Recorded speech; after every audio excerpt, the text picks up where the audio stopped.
Hello friends, बहुत बहुत स्वागत है आपका Python for web using Django के इस कोर्स में। और मैं हूं आपका दोस्त सौरभ शुक्ला। दोस्तों, आज हम स्टार्ट करने जा रहे हैं जैंगो फ्रेमवर्क को। और आज सबसे पहले हमें समझना है ये जैंगो फ्रेमवर्क होता क्या है। तो देखिए, पाइथन पर बेस्ड ये एक वेब फ्रेमवर्क है जो कि एक ओपन सोर्स लाइसेंस के अंतर्गत मार्केट में फ्रीली अवेलेबल है।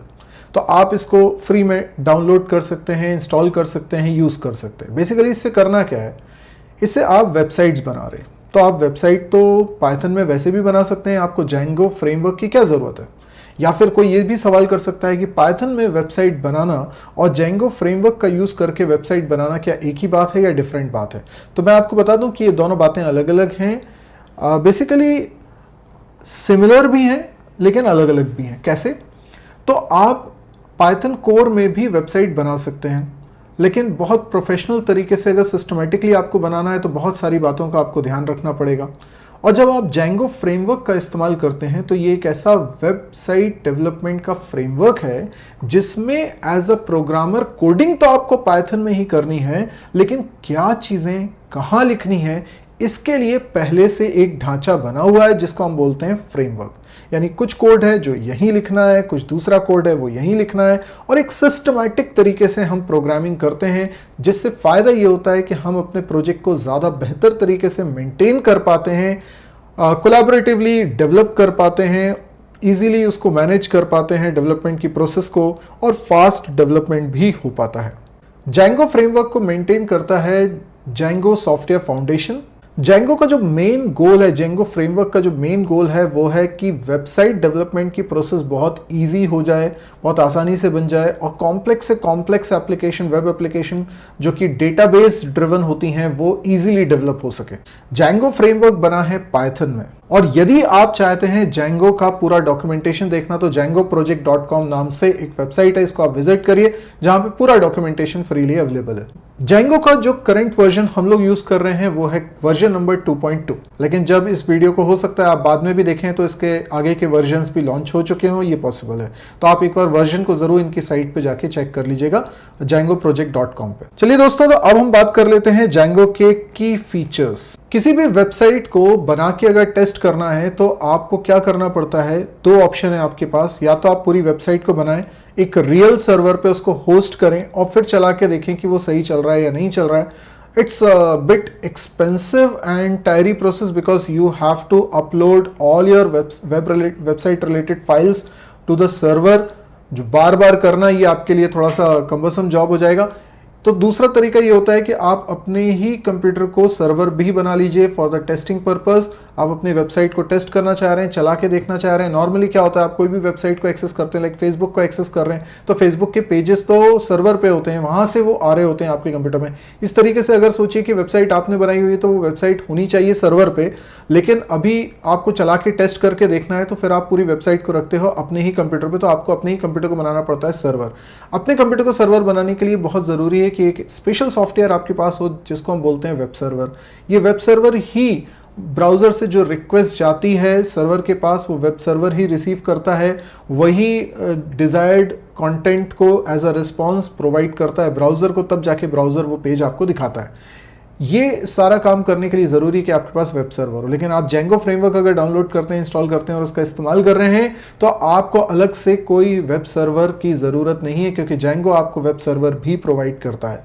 जैंगो के अगर फीचर्स की बात करें तो उसमें एक कमाल का फीचर ये है कि ये बहुत फास्ट रैपिड एप्लीकेशन डेवलपमेंट को प्रमोट करता है। यानी कि आप अगर जैंगो फ्रेमवर्क का इस्तेमाल कर रहे हैं तो आप बहुत जल्दी एक कॉम्प्लेक्स वेबसाइट को रेडी टू रन वाली स्टेट में पहुंचा सकते हैं।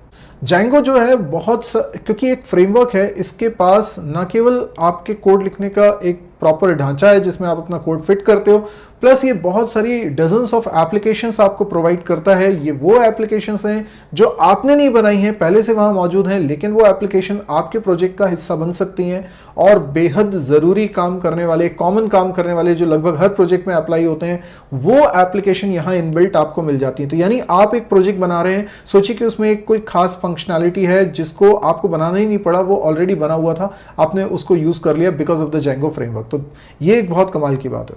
जैंगो फ्रेमवर्क सिक्योरिटी का भी बहुत ध्यान रखता है, जैसे एसक्यूएल इंजेक्शन वगैरह कई तरह के सिक्योरिटी चेक्स होने चाहिए किसी भी वेब एप्लीकेशन में। तो ये कई सारे सिक्योरिटी मेजर्स आपको प्रोवाइड कर रहा है, जिसकी चिंता आपको करने की ज़रूरत नहीं पड़ती। यानी आप एक नॉर्मल प्रोग्रामर हैं जो इन सब चीज़ों के बारे में नहीं सोचते हैं, लेकिन ये प्रोफेशनली उसमें रहते ही हैं, तो आपको उसकी चिंता करने की ज़रूरत नहीं होती है। जेंगो के साथ एक और बहुत अच्छी बात है कि यदि आप एक वेब एप्लीकेशन वेबसाइट जेंगो में बना रहे हैं तो ये स्केलेबल होगी। और ये बहुत बड़ा इशू होता है दोस्तों कि आप कोई अगर वेबसाइट बना रहे होते हैं तो कल को बिजनेस ग्रो करता है, उसको और बढ़ाना होता है, तो वेबसाइट को भी स्केल करना होता है। Scale in terms of data storage, user base और बहुत सारी चीज़ें हो सकती हैं जिसको स्केल करने की ज़रूरत पड़े। ये इसमें बहुत आसानी से हो सकता है। यानी कि इन टोटलिटी देखें तो आपकी वेबसाइट थी जिसमें पहले शुरुआत में कम ट्रैफिक आता था, लेकिन बाद में एक समय बिजनेस बहुत चलने लगा तो बहुत ज़्यादा ट्रैफिक आ रहा है। तो ये सारी चीज़ों को हैंडल करना आसान है, जेंगो में स्केल करना बहुत आसान है। और जेंगो इतनी वर्सेटाइल है कि आप इसका यूज़ करके किसी भी तरह की वेबसाइट बना सकते हैं। चाहे आप सोशल नेटवर्किंग वेबसाइट बनाने की बात करें, या गवर्नमेंट ऑर्गेनाइजेशंस की आप वेबसाइट बनाने की बात करें, या किसी भी तरह की वेबसाइट आप बनाना चाहें, आप जेंगो में बना सकते हैं।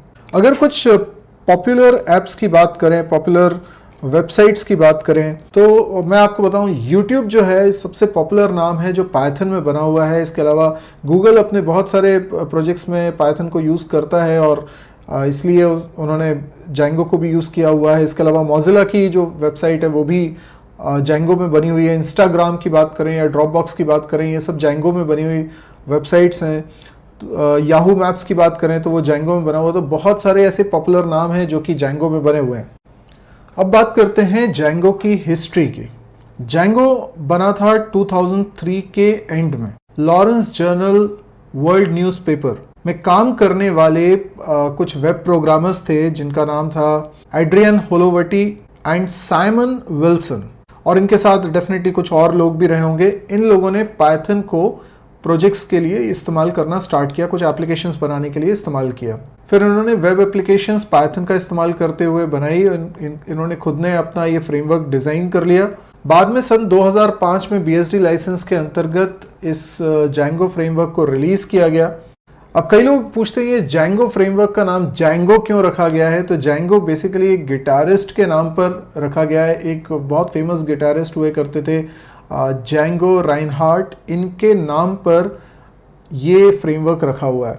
और स्पेलिंग स्टार्ट होती है डी से, लेकिन हम प्रोनाउंस करते हैं जेंगो, तो डी साइलेंट है।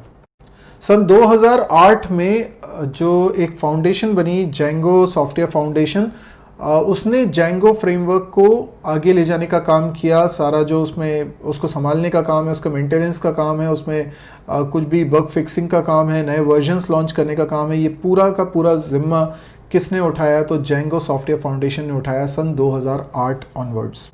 तो तब से अभी तक जेंगो फ्रेमवर्क बहुत अच्छी तरीके से मेंटेन्ड है और उसके नए नए वर्जन्स आते जा रहे हैं और बहुत सारी वेबसाइट्स आजकल जेंगो में बन रही हैं और कई सारी पॉपुलर नाम मैंने ऑलरेडी आपको बता दिए। तो आप अगर इस कोर्स को कर रहे हैं तो डेफिनेटली इसमें फ्यूचर आपका बहुत अच्छा है। तो आज के लिए इतना ही दोस्तों, इंट्रोडक्शन यहीं पर ख़त्म करते हैं। अगले लेक्चर में हम देखेंगे कैसे हम जेंगो को इंस्टॉल करते हैं और अपने कंप्यूटर पे जो भी सेटअप करना है वो कैसे करते हैं वो हम देखेंगे। आज के लिए इतना ही। Thank you, good bye.